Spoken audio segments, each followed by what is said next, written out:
नमस्कार। आज हम द्रुत विलंबित छंद की परिभाषा, लक्षण और उदाहरण पर विस्तार से चर्चा करेंगे, क्योंकि ये एक वार्णिक छंद है और द्रुत विलंबित छंद की परिभाषा जानने से पहले गणों की संख्या पर विचार करना अनिवार्य है। 8 प्रकार के गणों का विधान सुनिश्चित किया जाता है, जिसे हम यमाता राज भानस लगा, यगन, मगन, तगन, रगन, जगन, भगन, नगन और सगन। इन 8 गणों को जानने के बाद हम वार्णिक छंदों के बारे में अपनी अवधारणा को स्पष्ट कर सकते हैं। यगन में 1 लघु और 2 गुरु वर्ण सुनिश्चित किए जाते हैं। मगन में तीनों वर्ण गुरु वर्णों का विधान है। तगन में 2 गुरु और 1 लघु हैं। रगन में गुरु, लघु और गुरु हैं। जगन में लघु, गुरु और गुरु वर्ण का विधान है। भगन में गुरु और 2 लघु हैं। नगन में तीनों ही लघु वर्ण होते हैं और सगन में 2 लघु और 1 गुरु वर्ण का विधान सुनिश्चित किया जाता है, क्योंकि जब हम आगे वार्णिक छंद के विभिन्न गणों की चर्चा करते हैं तो उनसे पहले गणों में किन किन मात्राओं का विधान किया जाता है उसके बारे में जानना अनिवार्य है। तो द्रुत विलंबित छंद की परिभाषा है, द्रुत विलंबित माहो नभो भरो। ये संस्कृत में इसकी परिभाषा दी जाती है। अगर हम हिंदी में इसको परिभाषित करना चाहें तो नभ भरा इन 12 वर्ण में द्रुत विलंबित दे धुन कर्ण में। तो कानों में जब द्रुत विलंबित छंद की धुन सुनाई पड़ती है तो हमें आभासित होता है कि इसमें 12 वर्ण होते हैं और नभ भरा आदि का विधान सुनिश्चित किया जाता। आपके सामने शब्द आया नभ भरा, तो नभ भरा से तात्पर्य है नगन, 2 बार भगन और रगन। तो इसमें 4 गण हैं और 4 गणों में 12 वर्ण संभावित हुए हैं। नगन के अंतर्गत तीनों ही लघु वर्ण होते हैं। भगन में 1 गुरु और 2 लघु वर्णों का विधान है। भगन में भी 1 गुरु और 2 लघु हैं। रगन में 1 गुरु, लघु और गुरु आदि वर्णों को सुनिश्चित किया जाता है। 2 दो चरण सम तुकांत कहकर द्रुत विलंबित छंद की परिभाषा सुनिश्चित की जाती है।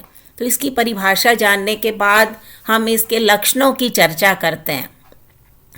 तो द्रुत विलंबित एक वार्णिक छंद है। इसमें 4 चरण होते हैं। इस छंद के प्रत्येक चरण में, प्रत्येक पद में 12 वर्ण हैं और वो वर्ण किस क्रम से आते हैं? नभ भरा अभी परिभाषा के अंतर्गत आया था।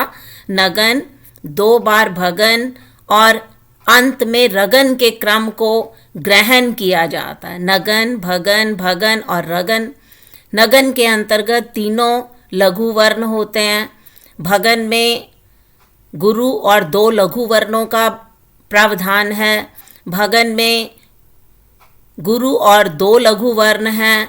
रगन में गुरु, लघु और गुरु वर्ण है। तो द्रुत विलंबित छंद की कविता कथनी और करनी को सुनिश्चित करती है। तो अब हम इसके उदाहरण की चर्चा करते हैं।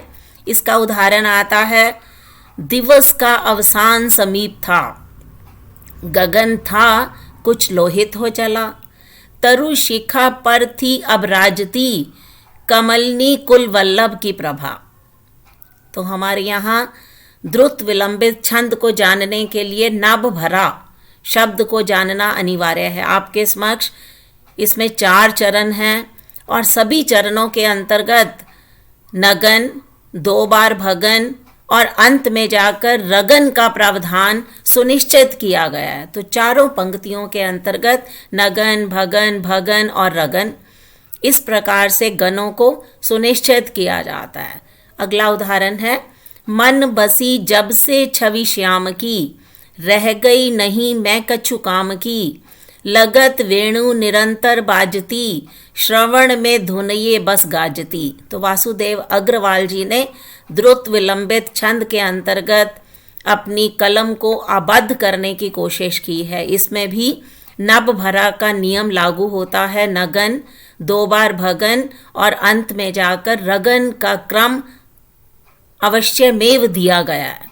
तो इसी तरह से राधे श्याम बंगालिया प्रीतम, इन्होंने द्रुत विलंबित छंद को वर्णों के अंतर्गत सुनिश्चित किया है। सरल है कहना सबसे सुनो, कठिन है करना सबसे सुनो, चमन से बुन पुष्प सभी चले, कठिन है खिलना सबसे सुनो। तो एक आसान भाषा के अंतर्गत इन्होंने नभ भरा नियम को आलेखित करते हुए नगन, 2 बार भगन और रगन के अंतर्गत द्रुत विलंबित छंद का आधार ग्रहण करना चाहा है। इसी तरह से दोस्तों एक अन्य उदाहरण है, मन रमा रमनी रमणीयता, मिल गई यदि ये विधि योग से, पर जिसे न मिली कविता सुधा, रसिकता सिकता सम है उसे। तो इसमें नगन, 2 बार भगन और अंत में जाकर रगन को सुनिश्चित किया गया। तो ये द्रुत विलंबित छंद का ही संगीतिक अभिव्यक्ति है। तो संभवतः ये माना जाता है कि जो भी उदाहरण आपके समक्ष प्रस्तुत किए तो उसमें ये वार्णिक छंद प्रतिबिंबित होता है। सभी उदाहरण में 4 चरण हैं और 12-12 वर्णों के बाद यति आती है। और आपने देखा कि प्रत्येक पंक्ति में नगन, 2 बार भगन और रगन आने से और प्रत्येक पंक्ति में 12 वर्ण होने से ये सभी उदाहरण द्रुत विलंबित छंद से संबंधित हैं।